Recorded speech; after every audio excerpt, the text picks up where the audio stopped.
जय मां विंध्यवासिनी, हर हर महादेव। आप सभी का स्वागत है आपके अपने YouTube परिवार फेसबुक पेज में। बहुत बार जब हम असहाय हो जाते हैं और हमें कोई मार्ग नहीं दिखाई देता है, लेकिन अगर कोई व्यक्ति साधक है, साधनाएं करता है, मंत्र आदि को सिद्ध करके रखता है, तो उस समय भले वो भूल जाए, लेकिन वो मंत्र की शक्तियाँ, उस मंत्र के देवता जो हैं अपने साधक को नहीं भूलते, अपने सेवक को नहीं भूलते। वो स्मरण दिलाते हैं कि मैं तुम्हारे साथ हूँ और तुम्हारी रक्षा के लिए मैं तत्पर हूँ। ऐसा ही एक सत्य घटना आज के इस वीडियो में आप सभी के समक्ष उपस्थित है। मैं ज़रूर यह बोल सकता हूँ कि इस वीडियो को पूरी तरीके से सुनने के पश्चात आपका मनोबल अपनी साधना में अवश्य ही बढ़ जाएगा। एक साधक जो कि भगवान बटुक भैरव की विशेष करके सेवा आदि करते हैं, और पहले से वो जो है काल भैरव की सेवा करते थे, घर पे बटुक भैरव की सेवा किया करते हैं, साबर के उपासक हैं, साबर कवच, साबर मंत्र आदि की विशेष उपासनाएं करते रहते हैं, महाराष्ट्र क्षेत्र के रहने वाले हैं। उनका संपर्क काफ़ी लंबे समय से अपने साथ बना हुआ है। बटुक भैरव जी का साबर मंत्र की पूरी विधि विधान जो चैनल पर दी गई है, मार्गशीर्ष महीने से पिछले वर्ष के उन्होंने उस साधना को आरंभ किया, और जैसा विधि विधान बताया गया है उसको सिद्ध करने के पश्चात शक्तिपीठ आदि तीर्थ क्षेत्र आदि में जा करके, और वहाँ जब भी गए तो भगवान के जो भैरव स्वरूप हैं उनको माला पर जाप आदि करके अर्पण भी किया। यानी कि उस मंत्र को प्रचंडता के साथ में इन्होंने अच्छे प्रकार से जागृत कर लिया था। यह समस्या आरंभ होती है इस घटना से संबंधित जो आज बताया जा रहा है कि किसी परिवार के किसी प्रकार के फंक्शन में वो गए, जहाँ पर एक बच्ची जो कि लगभग 13 वर्ष की रही होंगी, उनके शरीर के ऊपर में समस्या पहले से मौजूद थी। और ऐसा अक्सर होता है कि जब किसी के ऊपर अभिचार आदि से संबंधित समस्या हो, किसी प्रकार की नकारात्मक ऊर्जा हो, प्रेत पिशाच हो, और वो जब कभी ट्रैवल करते हैं या किसी दूसरे क्षेत्र में प्रवेश करते हैं, किसी दूसरे घर में रहने जाते हैं, तो 2 प्रकार की चीज़ होंगी। या तो वो उनका शरीर बहुत स्वस्थ हो जाएगा, बहुत ठीक हो जाएंगे, या तो उनकी स्थिति बिगड़ जाएगी। जिस घर में जा रहे हैं उस जगह में अगर पूजन पाठ होता होगा, सकारात्मक शक्तियों का वास होगा, तब वहाँ पर जाने के पश्चात उन ऊर्जाओं के कारण अभिचार ग्रसित व्यक्ति को बड़ी परेशानी होगी, उसको बेचैनी होगी, उच्चाटन होगा, चिड़चिड़ापन आएगा, क्रोध आएगा, भागने का मन करेगा। उल्टे अगर उस जगह में किसी प्रकार नकारात्मक शक्तियों का ही वास है, वहाँ के लोग भी उसी प्रकार के प्रवृत्ति के हैं, तो उसे कोई परेशानी नहीं होने वाली और निश्चिंत होकर के बड़े अच्छे से रहेंगे। तो उस जगह में जब गए तो जिनका वह घर था, वो पूजन पाठ करने वाले व्यक्ति का घर, सुबह शाम जो है आरती होती थी, सब परिवार, एक अच्छा संस्कृत परिवार था। उस जगह में उस बच्ची को बड़ी परेशानी हो रही थी, बार बार चिड़चिड़ाना। तो घर वाले अब इस बात को बहुत अधिक समय तक छुपा नहीं सकते थे, क्योंकि नॉर्मल से अलग बिहेवियर हो रहा था। तो उन्होंने कहा कि इस प्रकार की परेशानी बच्ची को हो जाती है, इस कारण से ही हम लोग कहीं और जाना नहीं चाहते हैं, और उतना समझ नहीं आता है कहाँ क्या दिखाया सुनाया जाए।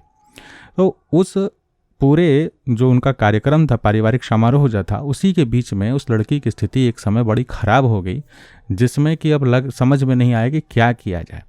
और वो स्थिति जब खराब हुई है, और देखिए एक बात और होता है, अगर कोई व्यक्ति विचार से ग्रसित है और पूरा एक्टिव है, उसके शरीर के ऊपर में कोई नकारात्मक ऊर्जा, आप किसी प्रकार की साधना करते हैं, आपके साथ में शुभ शक्तियां हैं, शुभ तत्व हैं, तो जान लीजिए कि उसके आसपास आप अगर जाएंगे और अगर वो बहुत ज़्यादा रिएक्ट करने वाली शक्ति है, तो या तो आपसे छटक के वो दूर जाना चाहेगी, या तो आपके ऊपर आक्रमण कर सकती है, या तीसरा चीज़ है उसे शांति भी महसूस हो सकती है। ये उस शक्ति के प्रकृति के ऊपर निर्भर करता है कि वो कौन सा शक्ति उस व्यक्ति के शरीर के ऊपर है जो अभिचार से ग्रसित है। ये हो कुछ भी सकता है। इनके ऊपर कुछ ऐसी शक्ति थी कि ये जब भी पास जाते हैं वो बड़ी क्रोध से दूर हटती थी। पास जाते का तात्पर्य है कि अगर अगल बगल से पार हो रहे हैं, बच्चे आपस में बात कर रहे हैं, तो एक होता है घर में कितना ही बड़ा घर रहेगा, तो ये बार बार हो रहा था। तो ऐसी ही अवस्था में एक बार ये पास से जा रहे थे, कुछ विषय हुआ होगा, उन्हें क्रोध आया, उस बच्ची को किसी कारणवश क्रोध आया, और बड़ी तेजी से उसने जो है इनको ढकेल दिया। तो ये गिर गए वहाँ पे। अब वहाँ सभी लोग उपस्थित हैं, देखें ये उस बच्ची को ढकेलती हुई, और ढकेलने के बाद से क्रोधित होकर के पूरी चिल्लाने लगी, बहुत तुम पूजा पाठ करते हो, बहुत अपने आप को तांत्रिक समझते हो, मंत्र जपते हो, ये चीज़ तो मत क्या करो, और इस जगह आए हो, इस जगह बिल्कुल मत करना। उनके घर के लोग पकड़े, अरे क्षमा याचना करने लगे, जाने दीजिए। इन्होंने कहा हमने तो कुछ कहा भी नहीं, ये इस प्रकार से करनी है। और ये चीज़ होने का कारण क्या है कि देखिए, जब आप नाम जप आदि करते हैं ना, विशेष करके किसी भी प्रकार का, तो ये सतत चलने वाला जप के कारण इस प्रकार की दुष्ट आत्माएं जो हैं थोड़ी बहुत तो विचलित होती हैं जब वो एक जगह बंध जाती हैं। अब ये वहाँ से हट नहीं सकती, ये उसका क्षेत्र नहीं है, वहाँ पर उत्पात मचा नहीं पा रही है क्योंकि वो घर भी पूजन पाठ वाला है। और इस प्रकार के व्यक्ति जो कि इतनी अच्छी साधनाएं करते हैं, मंत्र की प्रचंडता है, नियम से रहते हैं, शरीर में उस प्रकार का तत्व का काफ़ी अधिक मात्रा उपलब्ध है इनके आभा मंडल में, तो आसपास की इस प्रकार की शक्तियाँ जो हैं विचलित होंगी ही होंगी, हटेंगी ही। वो हट नहीं पा रही है तो चिड़चिड़ा करके आक्रमण कर दी कहीं ना कहीं। तब इनको बोलते हैं कि मुझे भी इस चीज़ से थोड़ा खराब लगा कि इस प्रकार से ठीक है उसके ऊपर कोई चीज़ है, लेकिन ऐसा बिहेवियर, हालांकि वो कोई बेहोशी में नहीं कर रही हैं, ऐसा नहीं है कि उसके ऊपर शक्ति पूरी तरीके से आवेशित हो गई है, वो बेहोश हो चुकी है और वो शक्ति इन्हें ढकेली, लेकिन एक व्यक्ति का अपना व्यवहार होता है ना, इन तत्वों के कारण वो थोड़ा डिस्टर्ब हो जाते हैं और ऐसा बिहेव वो करने लगते हैं। तो कुछ ऐसा ही हुआ था वहाँ पे। तो इन्हें इस बात को बड़ा मन में लग गया कि एक बड़ी बच्ची हैं, उन्होंने इस प्रकार से मेरा अपमान कर दिया, और बोल रहे हैं कि उस समय हम थोड़ा चाय पी करके रेस्ट कर रहे थे, सो रहे थे, और मन में इस बात का दुख था कि इस प्रकार से बहुत ज़्यादा मतलब कि सबके सामने में हुआ था यह जो विषय था, तो लगा था, तो सोए हुए थे, तो नींद में वो इस प्रकार से स्वप्न देखते हैं कि एक छोटा सा बालक बड़ा सुंदर सा सजा धजा हुआ था, वो बोल रहा है कि अरे उस बच्ची का भी कल्याण करो और स्वयं का भी कल्याण करो, क्यों नहीं मुझे बुला रहे हो, मैं तो तुम्हारे पास ही हूँ, एक बार बस बोलो, मैं अभी दौड़ के चला आऊँगा, उसे भी ठीक करना है, और तुम क्यों रोज सोच रहे हो। इस प्रकार के स्वप्नों को देखा इन्होंने, वो भी दोपहर के समय में।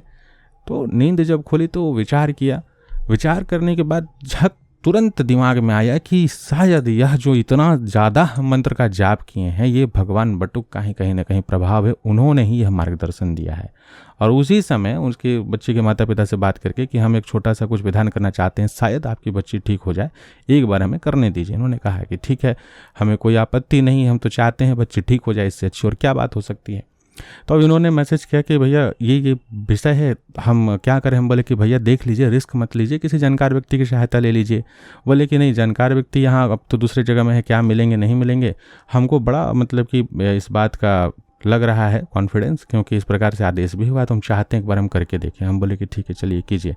तो करने के लिए क्या क्या व्यवस्था किया गया यहाँ पर, अष्टभैरवों के सामान्य सूक्ष्म मंडल आदि के लिए बोले नाम लिख करके भेज रहे हैं। अष्टभैरव के साथ बटुक भैरव पूजन आदि की व्यवस्था सूक्ष्म रूप से कीजिए, छोटा सा हवन की व्यवस्था कर लीजिए, बलिदान विधान कर लीजिए क्षेत्रपाल बलि निकारी के लिए, और साथ में बटुक की बलि निकारी आदि के लिए अभिमंत्रित विधि कुष्मांड आदि की व्यवस्था कर लीजिए। वो सारा व्यवस्था, छोटा सा अरेंजमेंट वहाँ हो गया।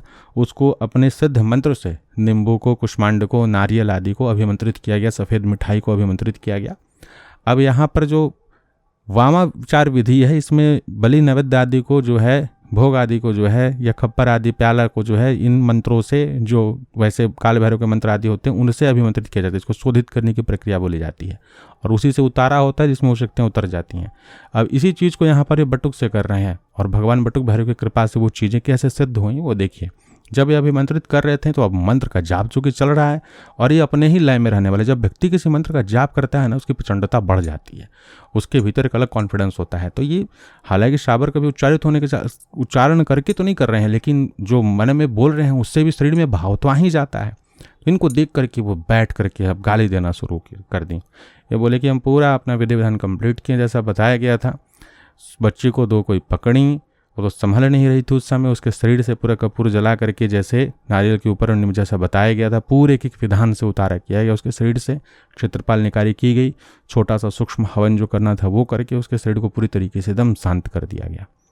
बोलते हैं कि उस मंत्र का जो ज़बरदस्त प्रभाव हम देखे हैं कि वो झटके में तुरंत उसके शरीर से वो शक्ति जो है हटी है। क्षेत्रपाल आदि के पास विसर्जन हुआ, उसको शरीर को सही किया गया, जितना हो सकता था उतना प्रयास करके उसको छोड़ दिया गया। अगले दिन से वो बच्ची का चिड़चिड़ापन, ये गाली गलौज करना, क्रोधित होना, सर पैर पटकना, गुस्से से इधर जाना बिल्कुल नॉर्मल। हम ये नहीं कह रहे हैं कि उनके शरीर के ऊपर से वो शक्ति पूरी तरीके से कट गई होगी, हट गई होगी, छट गई होगी, लेकिन इतना जरूर बोल सकते हैं कि ये मंत्र जो इतना सतत जप किए हैं, और जो उनका निष्ठा था, समर्पण था उस शक्ति के प्रति, और इन्होंने जो प्रयोग विधि आदि किया, ये पूरा फलित जरूर हुआ। कम से कम उसके आभा मंडल पे उस कोटि का प्रभाव नहीं रह गया जिसके कारण बच्ची इतनी परेशान हो रही थी कि वो सामान्य जीवन ही नहीं व्यतीत कर पा रही थी। मेरा कहने का तात्पर्य इस पूरी घटना को सुनाने का यह है कि आप किसी एक मंत्र को भी अगर पकड़ करके चल रहे हैं, आप उसका नित्य जाप कर रहे हैं, जो जितने भी पवित्र दिन और मास आदि आते हैं, विशेष मास जो आते हैं, पर्व काल आदि ग्रहण है, इसमें अगर उसी मंत्र का बार बार जाप कर रहे हैं, आप उस शक्ति को भूल सकते हैं कठिनाई में। लेकिन आप अगर विपत्ति में पड़े या आपकी मान हानि कहीं हो रही है, आपको कष्ट हो रहा है, आप समर्पित साधक हैं, वो शक्ति स्वयं आपको आभास करा देंगी कि मैं तुम्हारे साथ हूँ। आवश्यक नहीं है कि प्रत्यक्ष खड़ा होकर के ही वो बोले। माध्यम स्वप्न सबसे सुलभ होता है एक सामान्य साधक के लिए, एक समर्पित साधक के लिए। बाद में वो अवस्था तो बनी जाती है, उसी से तो मोटिवेशन मिलता है कि जब स्वप्न में दर्शन हो रहा है, मार्गदर्शन हो रहा है, तो आगे साक्षात के लिए भी होगा और व्यक्ति बढ़ता है। लेकिन बाद में यह भी पता चला कि उस बच्ची को उस प्रकार की परेशानी कभी नहीं हुई। हालांकि यह देखने का विषय रहा है, अब आगे की पूरी जानकारी यह नहीं मिल पाई है कि फिर उनके माता पिता ने कुछ किया या नहीं किया।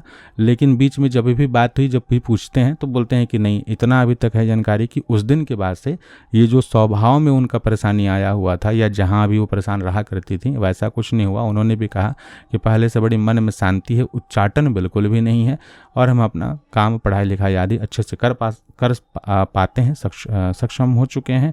और एक परेशानी थी जो पीरियड से रिलेटेड उनको होती थी, वो परेशानी भी खत्म हो गई थी।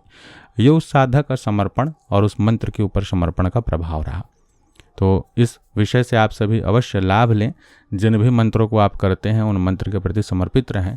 और बटुक भैरव जी का यह मंत्र का विधि विधान चैनल पे ऑलरेडी दिया है, उसके तो कई सारे प्रयोग भी दिए गए हैं। आप चाहें तो इस ग्रहण से भी साधना को आरंभ कर सकते हैं। और भगवान बटुक की जरूर ही कृपा हम सभी को प्राप्त होनी चाहिए। घर में बड़ी जरूरी होता है बटुक भैरव की पूजन, इसलिए अपने घर में अवश्य बटुक भैरव को स्थान दें और उनकी पूजन आदि करें। जय मां विंध्यवासिनी। हर हर महादेव।